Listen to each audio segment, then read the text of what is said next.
नमस्कार दोस्तों। आज हम पढ़ने वाले हैं क्लास 10th हिंदी गोधुली गद्य खंड का दूसरा चैप्टर, जिसका नाम है विष के दांत। और इसके जो लेखक है वो नलिन बिलोचन शर्मा है। तो सबसे पहले हम नलिन बिलोचन शर्मा के बारे में जान लेते हैं। तो नलिन बिलोचन शर्मा का जन्म 18 फरवरी 1916 ईस्वी को पटना के बदरघाट में हुआ था और ये जन्म से ही भोजपुरी भाषी थे। इसके पिताजी का नाम पंडित रामावतार शर्मा है, जो दर्शन और संस्कृत के प्रख्यात विद्वान थे। इसके माताजी का नाम रत्नावती शर्मा है। नलिन बिलोचन शर्मा ने स्कूल की पढ़ाई पटना कॉलेजिएट स्कूल से की है और बाद में इन्होंने पटना विश्वविद्यालय से संस्कृत और हिंदी में एमए किया। नलिन बिलोचन शर्मा हर प्रसाद दास जैन कॉलेज आरा, रांची विश्वविद्यालय और पटना विश्वविद्यालय में प्राध्यापक यानी कि प्रोफेसर के पद पर रह चुके हैं। इसके अलावा सन 1959 ईस्वी में वे पटना विश्वविद्यालय में हिंदी विभाग के अध्यक्ष बने और मृत्यु पर्यंत यानी कि जब तक वो जिंदा रहे तब तक वो इस पद पर बने रहे। नलिन बिलोचन शर्मा की मृत्यु 12 सितंबर 1961 ईस्वी को हुई थी।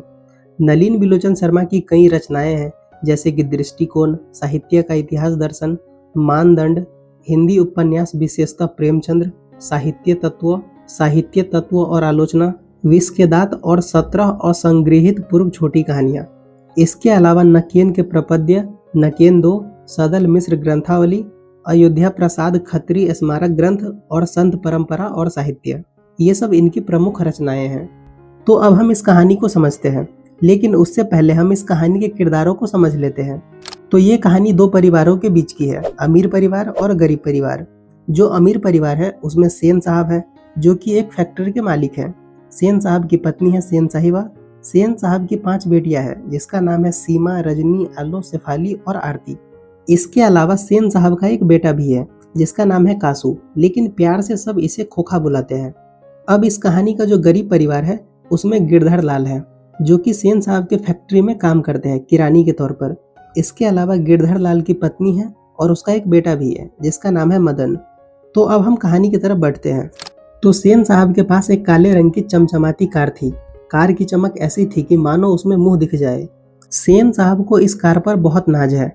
कार बिल्कुल नई मॉडल की है और 7,500 रुपये में आई हुई है।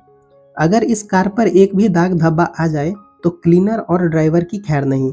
इसीलिए सेन साहिबा की सख्त चेतावनी थी कि खोखा खोखे यानी कि उसके बेटा बेटी गाड़ी के आसपास भी नहीं जाए। गाड़ी को लड़कियों से कोई खतरा नहीं था, क्योंकि 5 लड़कियां बड़ी सुशील, तहजीब और तमीज की जीती जागती मूर्त थी। वो किसी चीजों को तोड़ती फोड़ती नहीं थी। सेन साहब और सेन साहिबा ने अपने 5 बेटियों को क्या करना है वो सिखाया हो या नहीं, लेकिन क्या नहीं करना है वो जरूर सिखा रखा था। लड़कियां दौड़ती थी, खेलती थी, मुस्कुराती भी थी, लेकिन सोसाइटी के किसी इंसान ने उन 5 लड़कियों को जोर से हंसते हुए आज तक नहीं सुना था। आप लोग बोल सकते हो कि 5 लड़कियां कठपुतलियां हैं और उसके माता पिता को इस बात पर बहुत गर्व है। तो कुल मिलाकर अगर बात किया जाए तो गाड़ी को लड़कियों से कोई खतरा नहीं था, लेकिन खोखा से है, क्योंकि खोखा सेन साहब का इकलौता बेटा है, जो सबसे छोटा भी है। खोखा नाउम्मीद बुढ़ापे की आंखों का तारा है, क्योंकि खोखा ने तब जन्म लिया था जब सेन साहब और सेन साहिबा को उम्मीद ही नहीं थी कि अब बेटा भी होगा, क्योंकि इनसे पहले सिर्फ उनकी 5 बेटियां ही हुई थी। और जो खोखा है वो जीवन के नियम का अपवाद था, क्योंकि घर में उसको जो भी करने को नहीं बोला जाता था वो वही करता था। 5 बेटियों के लिए अलग शिक्षा की व्यवस्था थी और खोखा के लिए अलग शिक्षा की व्यवस्था थी। सेन साहब खोखा को इंजीनियर या बिजनेसमैन बनाना चाहते थे, लेकिन सेन साहब खोखा को कभी स्कूल नहीं भेजते थे, क्योंकि उनको लगता था कि आजकल की पढ़ाई फिजूल है। इसीलिए सेन साहब अपने कारखाने से बढ़ई मिस्त्री को अपने घर पर 1-2 घंटा के लिए बुलाते थे, ताकि खोखा उनके साथ रहकर कुछ सीख पाए, क्योंकि सेन साहब को लगता था कि बच्चे की उंगलियां अभी से औजारों पे वाकिफ हो जाएगी तो अच्छा रहेगा। अब एक दिन की बात है, सेन साहब की काले रंग की कार घर के बाहर खड़ी थी। मदन ने उस कार को देखा तो उसे छूना चाहा, तभी ड्राइवर ने उसे धक्का दे दिया। मदन जमीन पर गिर गया और उसे चोट लग गया। चोट लगने की वजह से मदन का बायां घुटना छिल गया और खून निकलने लगा। गुस्से में आकर मदन उछल उछल कर ड्राइवर का कॉलर पकड़ने की कोशिश कर रहा था, और जो मदन की माँ थी वो मदन को रोकने की कोशिश कर रही थी और साथ ही साथ ड्राइवर से उलझ भी रही थी। शोर शराबा सुनने के बाद सेन साहब घर से बाहर आते हैं। सेन साहब को देखते ही मदन की माँ चुप हो जाती है। तभी ड्राइवर ने वहां पर जितना कुछ हुआ था वो सब सेन साहब को बता देता है। तभी सेन साहब कठोर आवाज में कहते हैं, मदन की माँ, मदन को यहाँ से ले जाओ और देखना आगे से वह फिर ऐसी हरकतें ना करे।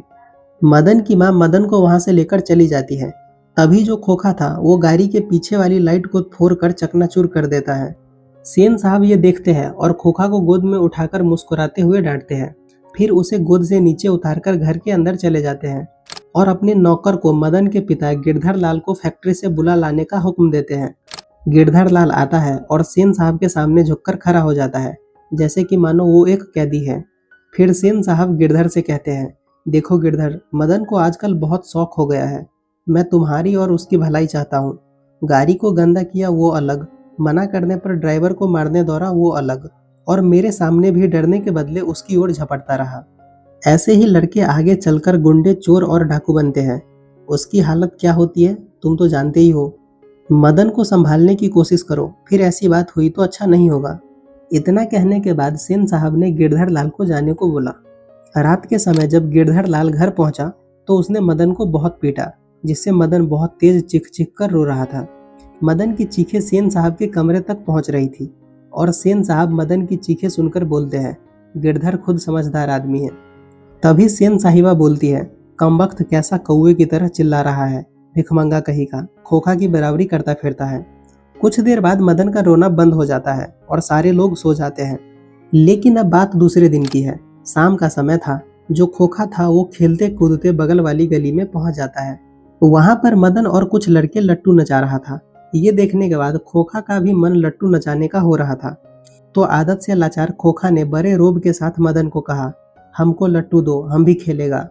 खोखा से बाकी बच्चों को कोई परेशानी नहीं थी, लेकिन मदन को था। इसीलिए मदन ने खोखा को कहा, अबे भाग जा यहाँ से, बड़ा आया लट्टू खेलने वाला, लट्टू है भी तेरे पास, जा अपने बाप की कार पर जाकर बैठ।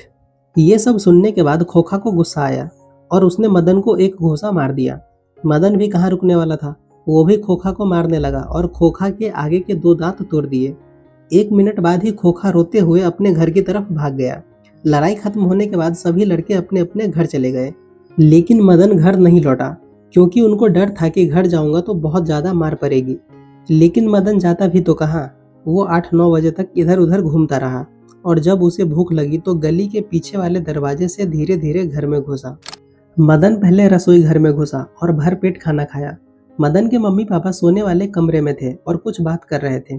तो मदन खाना खाने के बाद दरवाजे के पास जाकर अपने मम्मी पापा की बात सुनने लगा और पता चला कि सेन साहब ने मदन के पिताजी गिरधर लाल को काम से निकाल दिया है और घर खाली करने को कहा है।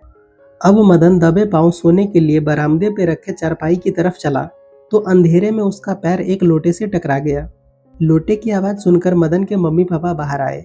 मदन चौंक गया और पीछे घूमा। अपने पिता को देखकर मदन मार खाने के लिए छाती को दोनों हाथों से बांधकर खड़ा हो गया। मदन अक्सर अपने पिता के हाथों पीटता था, बहुत पीटने पर रोता भी था, मगर बहादुरी के साथ। गिरधर लाल मदन की ओर बढ़ता है और मदन को अपने गोद में उठा लेता है। मदन हक्का बक्का अपने पिता को देख रहा था।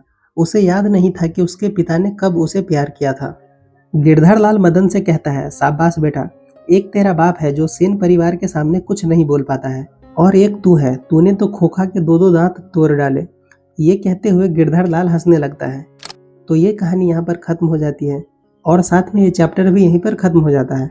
आई होप आपको ये वीडियो पसंद आई होगी। अगर वीडियो पसंद आई हो तो वीडियो को एक लाइक कर दीजिए, एक प्यारा सा कमेंट कर दीजिए और चैनल को सब्सक्राइब भी कर दो यार।